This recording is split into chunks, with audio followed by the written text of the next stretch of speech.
Today I want to share with you an active hip flexibility exercise that I like to use. It's very helpful in either developing your active flexibility or understanding where you're lacking or bridging the gap between both. It's going to be very helpful for a lot of handstand progressions, but also you'll find it has carryover towards many other activities as well. So these are the downward dog leg lifts, and there's going to be 3 levels. And I'm going to try to explain as best as I can the difference between the levels, because we're going from the most strict leg lift to allowing the most compensation in order to get the leg higher, and probably get some hip cramps. Probably. I can't guarantee it, but there's a chance. So from the dog position, the first lift is going to look like this. So this one is the most strict. So what's happening is we're keeping the hips completely square. There's no hip movement. There's no spine movement. The only thing that moves is the leg, like that. So you're going to lift and hold.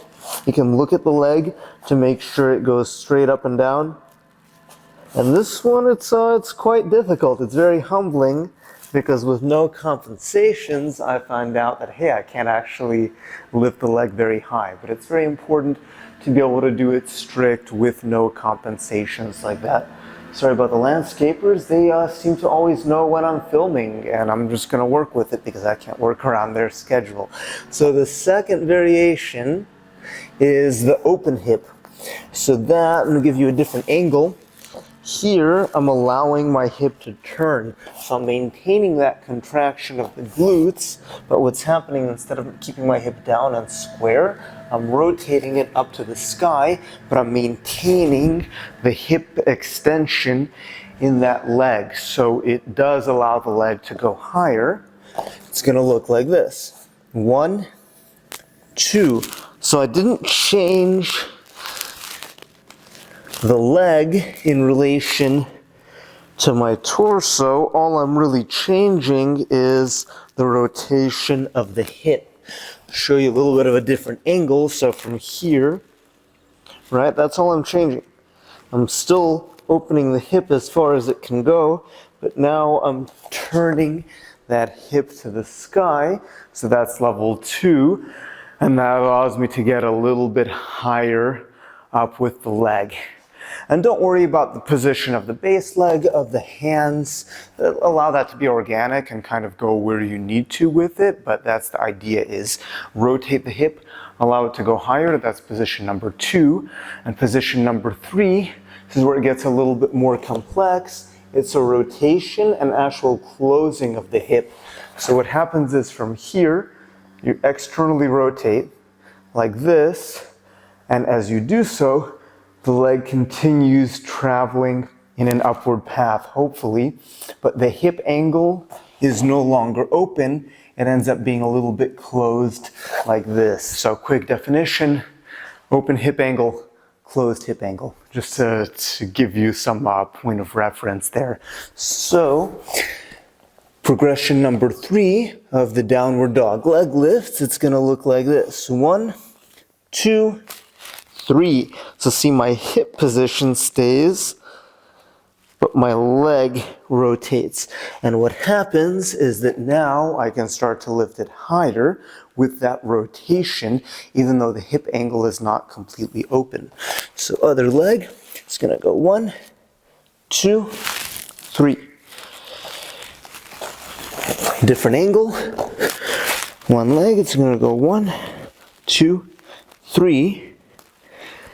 1, 2, 3.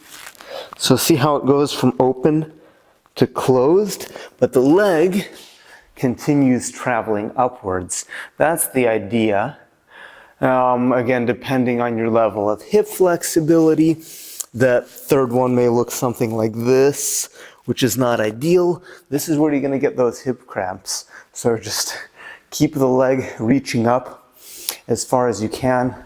But this is a very good exercise because you're kind of upside down and you're understanding these 3 different hip positions: the strict hip opening with a turnout, and then closed hip with a turnout, and it kind of takes you through these different positions that you would actually see, for example, in a straddle press to handstand, where you have your closed hip, your open hip, your closed legs, your open hip, and then your closed hip, which allows the legs to go further, but it broke the straight line of the handstand. So it's another way to appreciate and understand that.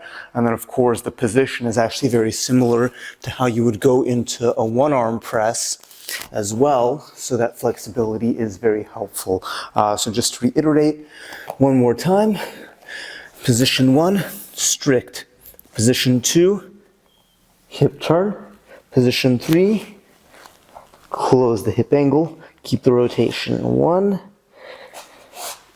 2, 3.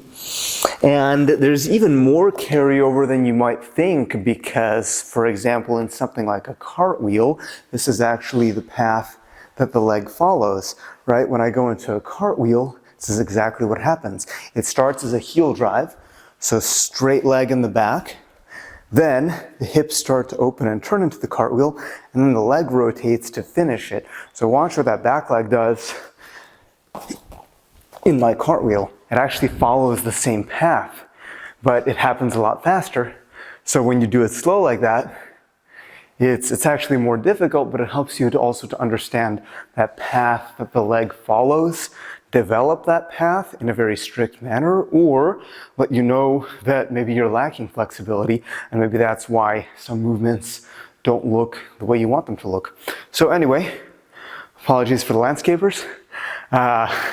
Those are the 3 level leg lifts. Very helpful exercise for active straddle hip flexibility. I hope you found this helpful. If you do, feel free to like, share, subscribe, whatever, all this other garbage. You can join me for online classes if you enjoy my teaching method and my thoughts. Other than that, let me know if there's anything else you'd like to see on this channel, and I can't guarantee it, but I'll do my best to get it out there at some point.